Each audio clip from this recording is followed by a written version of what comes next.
भाषा क्या है? क्या ये हमारे समाज के सभी वर्गों के लिए है या क्या ये राजनीति से ऊपर की एक अवधारणा है जिसका ध्यान केवल गुड गवर्नेंस पर है? Let's try and understand the essence of Ram Rajya from someone whose super hit books on Indian mythology are backed by tremendous research as well as a liberal, progressive outlook. Please welcome on stage author and former diplomat Amish Tripathi. Please join us on stage. And how wonderful it is that one of India's most loved authors is going to be interviewed by another one of India's most loved authors, Chetan Bhagat. Thank you for sharing this conversation.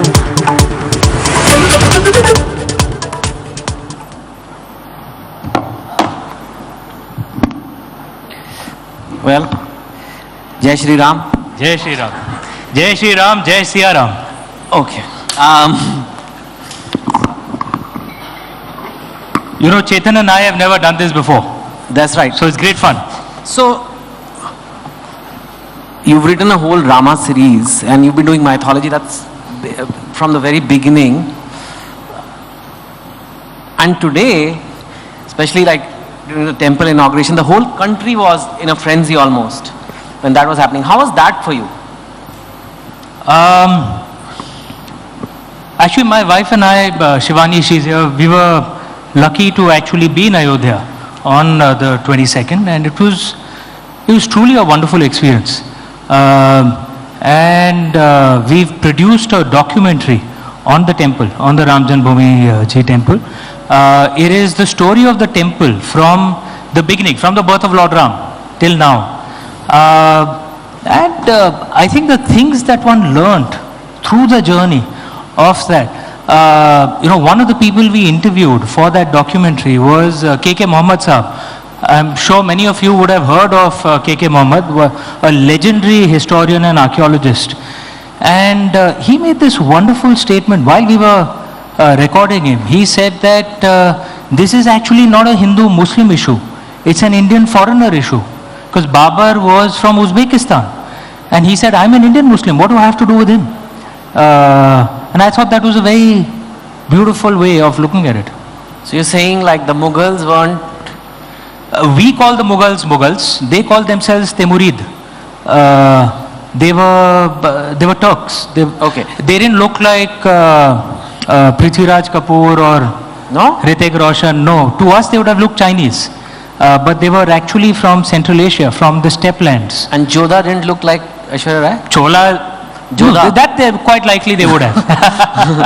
Okay. Cholas are very much Indian. No, Jodha in Jodha Akbar, when you talked of Hrithik looking like Akbar, I thought did Jodha look like Aishwarya Rai or not? Okay, this is turning into a full history thing, but because there are questions on whether Emperor Akbar's wife was actually Jodha. There are those who say it was probably Harkal Bai. Remember, the name Jodha comes from Jodhpur, but she was supposed to be the daughter of the king of Amer. So we'll have to get that was probably cinematic license. We'll have to get Ashutosh Gowarikar here next time. Let's not get into specific movies. Your interest in mythology, it was there from the very beginning. Because for me, I think I was like the typical 90s kid. For us, there were two references for the Ramayana, at least for me. One, we had a book in school, Hindi book, which was rectangular shape. There was only one book which was like normally books are. Which school taught the Ramayana? I'm sorry. Sorry. It was the Ramayana. Okay. We studied it in school, in Army Public School in Delhi. All books are rectangles. I take that back. But what we call today landscape mode. Right. It was in landscape mode, and I read about the Ramayana there. And then after that, it was the serial Arun Govil. That was, we all understood about the whole story and everything, and that was it. But for you, obviously, mythology holds a lot bigger meaning, because I know when you write a book on something, you need to be very involved with it, and you've written book after book after book about Indian mythology well before it became, I don't know, I wouldn't say trendy, but as mainstream as it is now. Was it always an interest? Yeah, it always was. So I grew up in a very religious, very traditional family. My paternal grandfather was a Pandit in Varanasi, Vishwanath Ji. Like a priest? Yeah. He could do the Pran Pratishtha Puja, actually. and he was also a teacher at BHU, Banaras Hindu University. My maternal grandmother was also a teacher. My parents studied in the Hindi medium, but they wanted to send, there are 4 of us siblings, they wanted us to go to schools that were way beyond their income and social class. So we went to Cathedral and John Convent School in Mumbai. I had friends whose shoes cost more than my father's salary. And then I went to all of us, we went to different colleges. I went to Xavier's College, and then MBA from IIM Calcutta. I think we were in the same batch. You were A, I was C. So actually we had, in a way, both worlds. At home it was completely traditional, but at the school and college it was what you would call modern India. Yeah. Okay. So we had the best of both चलो worlds. Next level के सवालों पे जाते हैं, Okay. क्योंकि ये topic ठीक है. राम राज्य की बात हो रही है. ठीक है, हिंदी में भी बात कर सकते हाँ, हैं, हाँ. एबीपी तो वैसे ही. कोई कठिनाई नहीं So, है. राम राज्य, मेरे को एक बात बताइए, टू अ ले पर्सन और टू अ यंग पर्सन जिसने मतलब पहली बार या ज्यादा नहीं सुना इस कॉन्सेप्ट को, राम राज्य को, 2 इंटरप्रिटेशंस हो सकते हैं. एक तो ये कि Ram Rajya is the ideal governance, like ideal, जैसे क्योंकि Ram is associated ideal, so Ram Rajya, like it is commonly used expression कि it's like perfect, it's the best times, it was the best time, everything is been governed really well, everybody is honest, there is no corruption, that's Ram राज्य.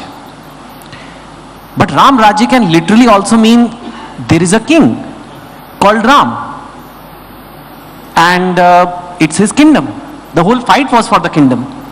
That's the Ramayana story. तो आपके लिए राम राज्य है क्या? Like what does, let's first understand before we say कि is Ram Rajya the ideal thing. What is Ram Rajya? How should a person who's not written mythology books or who's not an expert in the subject, how do they understand it? Okay, so pop quiz for all of you. How many of you have actually read any of the versions of the Ramayana? Outside of in the television NCRT, series? Anyone NCRT, else here? NCRT. NCRT. Okay, that's a summary. In which one have you read? Valmiki Ramayana, Ramcharitmanas, Kamba Ramayana, Ramcharitmanas? In any of the versions that you've read, has Ram Rajya been described in detail? Yeah? Anyone? Isn't that kind of interesting? Okay? It's one of the things I noticed. So the people on TV Actually, cannot see for it? people on TV didn't see it. Most of them said no. Okay. It's actually not been described in detail. Most of the Ramayana versions that are written, from the original Valmiki Ramayana to the Ramcharitmanas, Kamba Ramayana, actually chronicles the journey of Lord Ram. Ramayana, the word itself means the journey of Ram. Right? And it's kind of intriguing because, and of course, you find differences. Like Lakshman Rekha is not there in the original Valmiki Ramayana, for example. But the Ram Rajya itself is actually not discussed in so much detail, right? It's discussed in other texts, like the Yog Vashisht, for example, which is a pure philosophical text. And I found this interesting because much of the discussions of the Ram Rajya actually happen in other texts. I think the Ramayana actually tells us what creates the kind of leader who can build a Ram Rajya, right? A leader who goes through personal suffering but still reacts to it in a positive way. Ravan went through personal suffering and his reaction was, the world hurt me, I will freaking burn the world down, right? Whereas Lord Ram's reaction was, the world hurt me but I will still behave with nobility. I will give to the world what the world didn't give to me. I will give nobility, I'll give honor, I'll give grace, even if the world didn't behave with me that way. That leads to the kind of leader, right? I have a theory that maybe there are various different versions of the Ram Rajya because we are supposed to make up our own interpretation of what Ram Rajya should be. And there are various texts which explore this, right? What is it for you? For me, there's this lovely Sanskrit line which I put actually in one of my books. Rama Raja Vasitvam Prochra Yasvat, I'll translate, don't worry. Please. Prochra Yasvateshiram Nyayartham Yudhyasva Sarveshu Samam Chara Paripalay Durbalam Viddhi Dharmam Varam Prochra Yasvateshiram Rama Raja Vasitvam. What translates as, you live in the kingdom of Ram, hold your head high. Protect the weak, know that dharma is above all, fight for justice, treat all as equal. hold your head high, you live in the kingdom of Ram. To me, this encapsulates a beautiful way of looking at what Ram Rajya should be. Treat all as equal, fight for justice, protect the weak, know that dharma is not religion. Dharma is beyond religion, right? Dharma is what's the right way to be. These are the philosophical discussions that our ancestors had. Many kings used to claim to be following the path of Ram. So the Vijayanagar emperors or the Cholas or many others would say that the Mauryas, the Guptas, they would speak of Ram Rajya as a concept. They would speak of what his principles would be. So it was actually symbolic in a way. So it's concept. It's not literal. There is a king and a kingdom and a monarchy. It's not like that. When we say, and if you're asking, because we say Ram Ram, when we say Ram Ram, it means are you well? Like it's a sign of good. So because that word is also used to describe something good. So good times, Ram Rajya, अच्छा राज्य हो रहा. It's what a ideal society, an ideal state should be. And our ancestors never said that this is the only way. If you don't follow this, you'll burn in hell for eternity. No. Every age has its own conception of what ideal should be. And every person has their own conception of what the ideal should be, right? And we have the freedom to discover that. Right. There is this whole, it's more a philosophy which has been there in many parts of the world, that the state and church, it used to be state and church, but broadly speaking, state and religion should be separate. Yeah. That's a Western concept. It's because actually, there is a concept, whether it's West, East. I'll tell you where that emerged from. Because actually in the West, the church did actually start interfering in the temporal world. Yes. Right? In India, that was never so. So India actually, the temples always served its own purpose. The king served its own purpose, his own or her own purpose. We had queens who ruled in their own name. And the educational institutions also had their own independent purpose. And they all had independent power. We never had this thing, this guy is the absolute ruler and you need to have that. Like you'll notice in India, you don't need to be an atheist to prove that you're scientific. It was never a concept in India, right? Because we didn't have this dichotomy, is that you have to give up this to be this.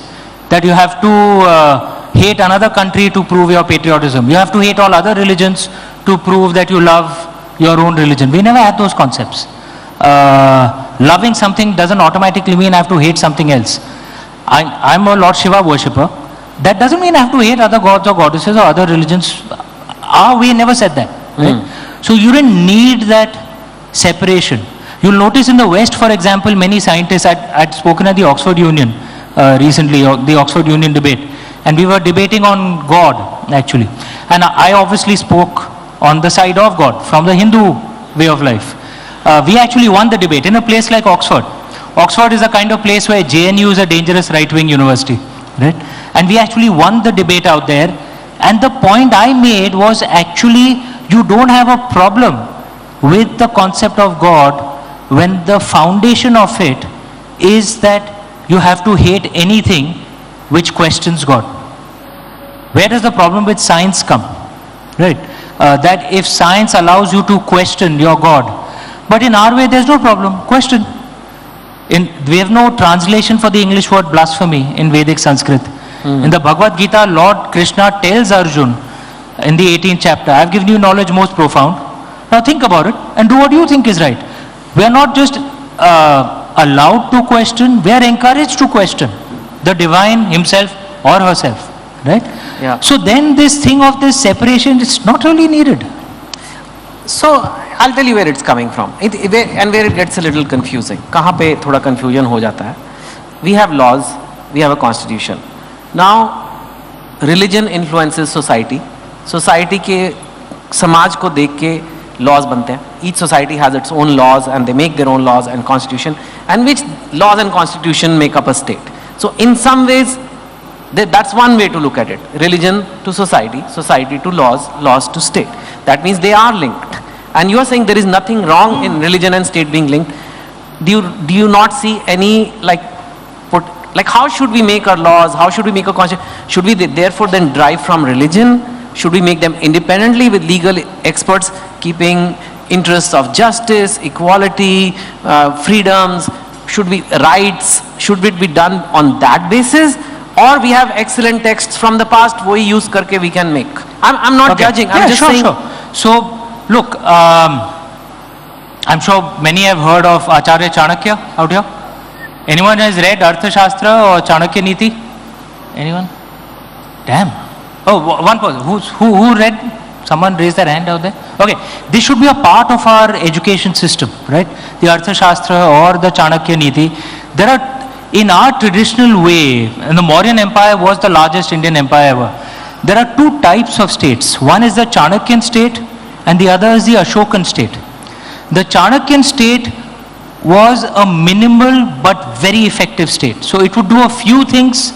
It wasn't a libertarian state. It wasn't that I would give up everything. No. It would enforce its will, but only on a few things, right? And the rest it left to society. Why? Because their concept, Chanakya's concept was, if the state starts interfering in too many things, you naturally end up having chaos, right? Because some things should be left to society. The Ashokan state actually was the exact opposite. That it would be an expansionary state. It would interfere in many things. The first Indian state that tried to promote vegetarianism, for example, was actually the Ashokan state, right? I am a believer that we should have a Chanakyan state, okay? Like a few things, law and order. Like we have vigilantism, people breaking things. Boss, the Chanakyan state would come down on them like a ton of bricks, right? Infrastructure, regulating trade, it wouldn't get moralizing. So the Chanakyan state, for example, allowed even prostitution, but regulated it, right? But it would do a few things, do it well, leave the rest to society, right? The Ashokan state would interfere in too many things. What that does makes the state weak because it cannot do its core jobs effectively because it's too distracted. Even more importantly, what Chanakya said rightly, Chanakya had a fundamental suspicion of the state. He said you cannot control corruption in the state. And he'd actually used a very interesting line. He said trying to control corruption in bureaucrats is like trying to control how much water a fish drinks while breathing. He said there's no way you can know, right? So the only thing to do is keep it as small as possible so they have fewer opportunities, right? I would argue we don't have a Chanakyan state. We actually have an Ashokan state. It interferes in too many things which is none of its business, right? And doesn't do its core things properly. That's the kind of state we need to have, and things which should be left to society, like who I want to marry or what I want to eat, that's society's job, yeah? And if I want to, there's a Prevention of Superstition Act in Maharashtra, okay? You can argue whether it's good or bad. But if I want to do it, then I should do it the old Indian way, which is go village to village, talk and convince people. It's harder work, right? I shouldn't have the right to go convince some bureaucrat or the court and mandate it down, because then the state is getting involved in things which is none of its business. Interestingly, among the things that are discussed in the Ramcharitmanas for what state taxation policies would be is very similar to this. Keep the state minimal. So actually one of the things, who said Ramcharitmanas out here? One of the things that was discussed was actually the state should not tax too much. The state should tax a bit like a bee taking honey from a flower. Does it just about right for what the bee needs and leaves the flower alone. That is actually the traditional Indian way. Okay. Which is not what our present state is. I love tradition, and when I got married, I wanted it to be as traditional as possible. I celebrate festivals. I love tradition. But tell me one thing, and again, it's because it's a forum of thoughts and ideas. Is something of higher value just because it's old? Because this is how it used to be. This is how kingdoms were run then. So that's better. Or should we modernize based on what we've learned now? There were things like the caste system. There were things like sati, which were pretty much put down. Now that's, you could say, it's tradition, right? But we realized that it's not causing good to society. In fact, causing a lot of harm, and we reformed. So how do you make a society where there is reform possible, but there is also no, people who are reforming are not seen as disrespecting tradition. It doesn't mean that we are like trying to say that, this is all bad. But at the same time, we, like how do you keep that balance? And is it good because it's old? And how old should it be? There's this wonderful line I'd read somewhere. Traditions that last are experiments that worked, right? So if a tradition is still serving some purpose right now, then perhaps there's some value. That doesn't mean you respect all traditions. There are some traditions which should be questioned, like the caste system, right? I openly question the caste system. On my book covers, I don't even use my surname. And you know why I don't do that? Because it's a caste surname, right?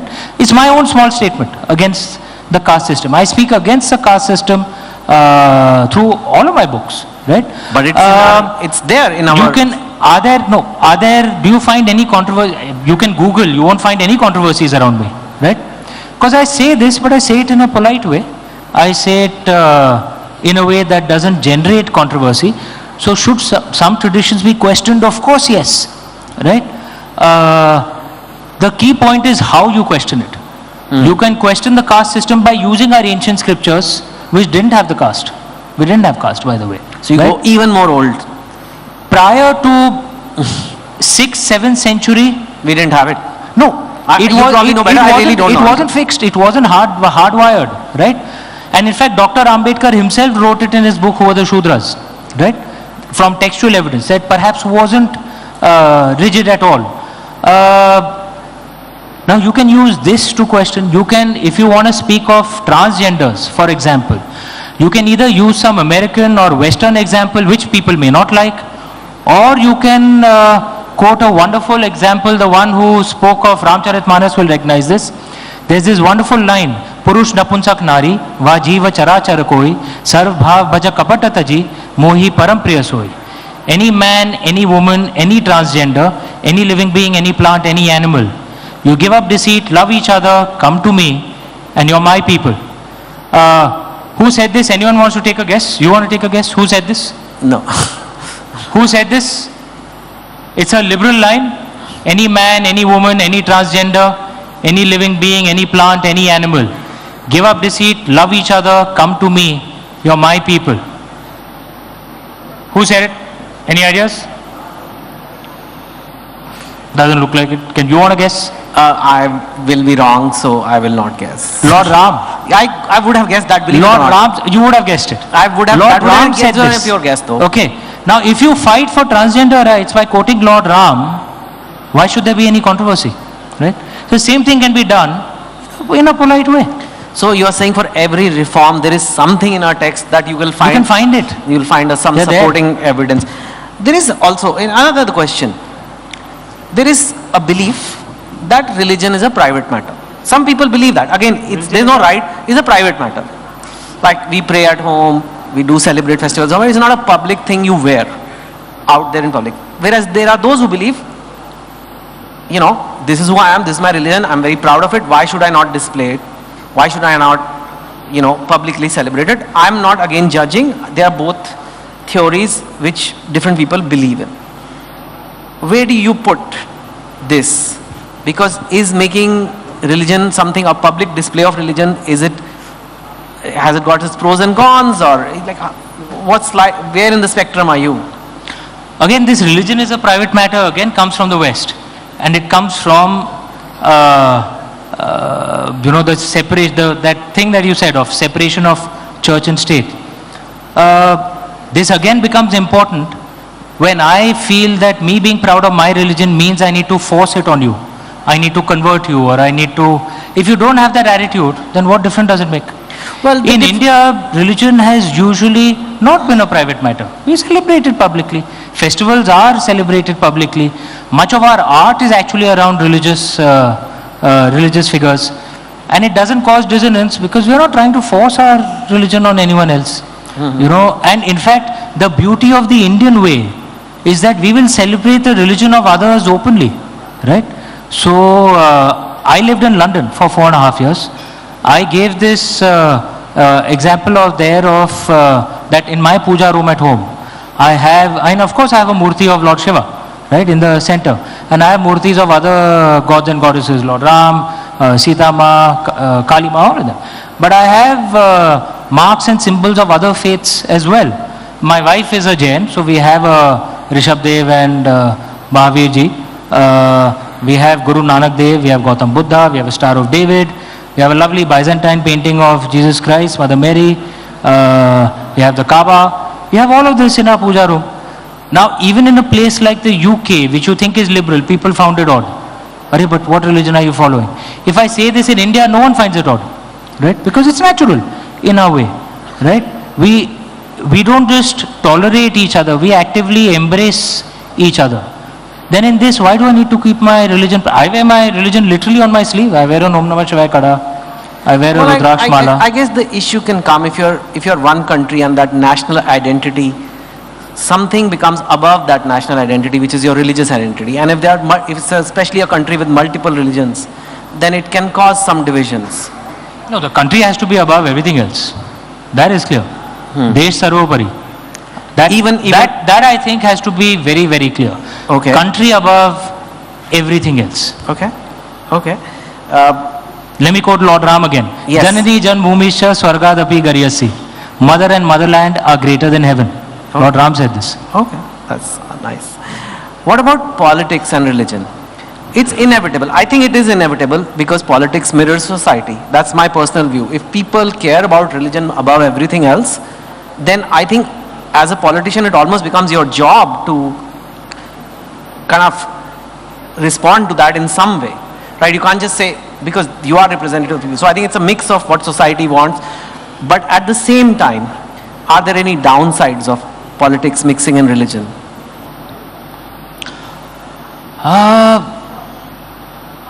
Yeah, I normally don't comment on politics. I'm talking a generic concept. I'm not talking specific. But look, at a broad level, will religious symbolism be used in politics? It happens in every country. I lived in the UK. King Charles was just anointed king. And the scepter, if I'm not mistaken, actually was anointed with waters of the Church of Holy Sepulchre, right, from Jerusalem. There are bishops who are members of the House of Lords, their equivalent of the Rajya Sabha.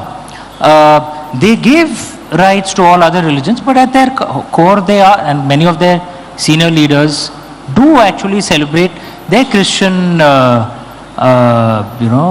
roots, which is fair. Barack Obama, when he took... I'm not saying that politicians should not follow a religion. They should. I'm saying when it becomes a part of their campaign. They celebrate it publicly. Now, that's the point I'm making. They celebrate it publicly, right? Which is okay. Okay. Right? But if it's used to create divisions, then it's not okay. Okay. Right? Fair enough. But celebrating your religion publicly, this is done in every and all liberal countries as well. UK, US. Well, the UK everywhere. has elected a Hindu prime minister who read from the Corinthian in the Bible for the anointment of in the crowning of King Charles. So, like I said, the roots were, and there's nothing wrong. I'm not belittling that. That's good, right? Because it doesn't mean that just because they are celebrating a religion that they are hating another religion. That's where one should draw the line. This thing that all politicians have to give up a public celebration of their religion is usually imposed in Marxist countries, where I would argue Marxism itself behaves like a religion, actually, like a jealous religion. So all other religions have to be removed. Nothing is allowed. Yeah, that's true. Yeah, I guess, anything else you want to say about... and if we have time, if you have some questions from the audience, happy to answer. We have time for one question maybe. Anybody has a question? Keep it short because we literally have 1 minute. Yes, sir, raise this hand first. So, if there's a mic that can go around, I'll be happy to answer. Hi, this is Ajay Mittal here.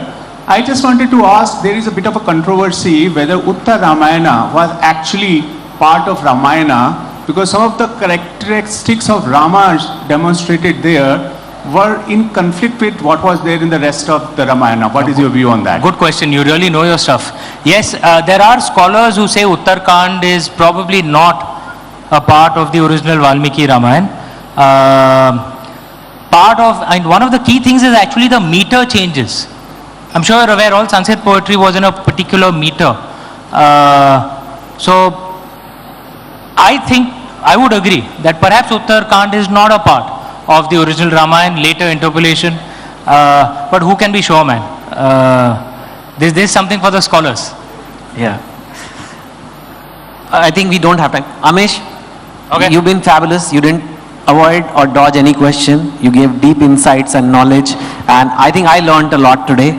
So once again, Jai Shri Ram, and thank you for coming. Jai Shri Ram, Jai Shri Ram. Thanks, Chetan, for doing this. Thank you so much. Well, this has certainly been a very fascinating conversation, and you're absolutely right, Chetan. I think we've learned a lot more than our textbooks taught us. Please do stay on the stage, Amish, as I invite Anupam Ashish, Chief Marketing Manager, ABP Network, to join us on stage and present Amish with a token of our gratitude. A huge round of applause, please.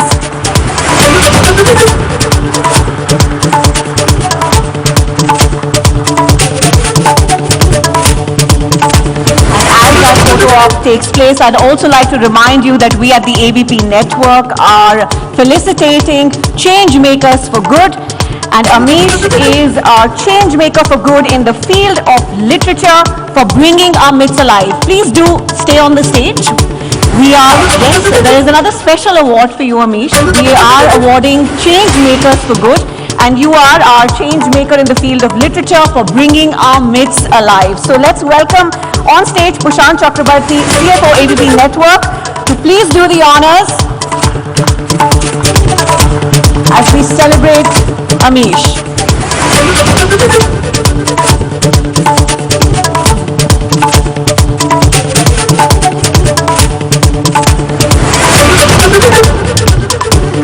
Ladies and gentlemen,